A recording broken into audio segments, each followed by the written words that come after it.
गांव के तकरीबन सब लोग उस जादुई पेड़ की परी से बहुत डरा करते थे। गांव में जब कोई रास्ता भटकता था तो वहाँ पे एक जादुई पेड़ होता था जिसमें एक बहुत खूबसूरत परी रहती थी। जब कोई उससे रास्ता पूछता था तो वो परी उसको एक पहेली कहा करती थी और अगर वो बंदा उस पहेली का जवाब नहीं सही देता था तो परी उसको वहाँ से गायब कर देती थी। इसी तरह न जाने उसने कितने गाँव के शरीफ लोगों को गायब किया था। लोगों में उस परी का डर बहुत बुरे तरीके से बैठ गया था और गांव के लोग उस जंगल में जाने से खौफ खाते थे। उसी गांव में एक गरीब आदमी शाहवीर अपनी बीवी और एक बेटी के साथ रहा करता था। वो खेती बाड़ी का काम करता था और आजकल उसकी फसल सही से नहीं उग रही थी, जिसकी वजह से अक्सर ही उनके घर का चूल्हा नहीं जला करता था।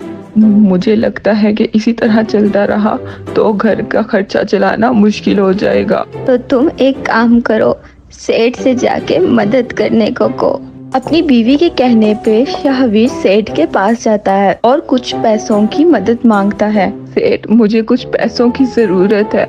अगर आप मुझे वो दे दें तो खेती होने पे मैं आपको सारे पैसे वापस कर दूंगा। देखो शाहवीर, इस तरह से पैसे मांगना अच्छी बात नहीं है। तुम एक काम करो, तुम मुझे अपना खेत बेच दो, मैं वो तुमसे डबल कीमत में खरीद लेता हूँ। तुम्हारी भी मदद हो जाएगी और तुम्हें मांगने की भी जरूरत नहीं पड़ेगी। अरे सेठ, ये आप क्या कह रहे हैं? वो खेत ही तो मेरी रोजी रोटी है। अगर मैं उसको बेच दूंगा तो वो पैसे कितना को टाइम चला लूंगा। भाई, मैं तो तुम्हारी मदद करना चाह रहा था, लेकिन तुम्हें तो मांगने का शौक है। मैं मांगने वालों को पैसे बिल्कुल नहीं देता। शाहवीर बहुत दुखी होता है जंगल में जाकर लकड़ियां काटता है। उसकी मदद से जो थोड़े पैसे आएंगे वो उनसे अपना घर चला लेगा। लेकिन वहाँ पे एक खड्डा होता है जो कि शाहवीर को नजर नहीं आता। उस खड्डे में उसका पाँव आने की वजह से वो वहाँ पे गिर जाता है और उसको बहुत सख्त चोटें लगती हैं। जब वो घर पहुँचता है तो उसकी बीवी देख के ये बहुत परेशान हो जाती है। अब इस सब की वजह से शाहवीर बिल्कुल बिस्तर पे आ जाता है और कोई काम करने के लायक नहीं रहता।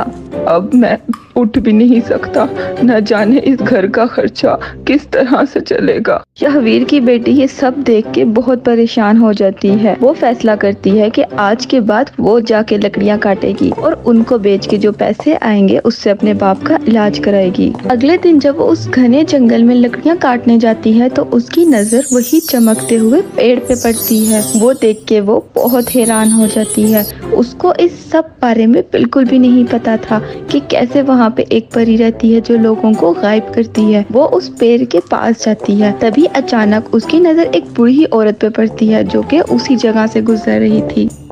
माँ, क्या आप मुझे बता सकती हैं कि इस पेड़ से ये अजीब सी रोशनी कैसे निकल रही है? बेटा, ये एक जादुई पेड़ है। इसमें से जो रोशनी निकल रही है वो कोई आम रोशनी नहीं है।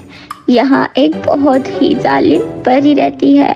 अगर तुमने उसकी बातों का जवाब दिया तो वो तुम्हें बहुत खजाना देगी, लेकिन अगर तुम गलत हुई तो वो तुम्हें गायब कर देगी।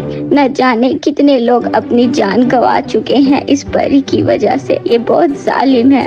अपनी जान की परवाह किए बगैर वो उस घने पेड़ के अंदर चले जाती है। तभी अचानक उसे अपने सामने वही परी नजर आती है जिसका उस बुरी औरत ने जिक्र किया था। वो परी उसे एक सवाल करती है और कहती है कि अगर उसने इसका जवाब दे दिया तो वो उसको खजाना देगी और ना देने पे वो उसको गायब कर देगी। लड़की इस सब के लिए हामी भर देती है और उसको सवाल करने को कहती है। जैसे ही वो परी उससे वो पहेली पूछती है, लड़की अपनी समझदारी से फौरन उसका जवाब दे देती है। परी ये देख के बहुत खुश होती है और हैरान भी।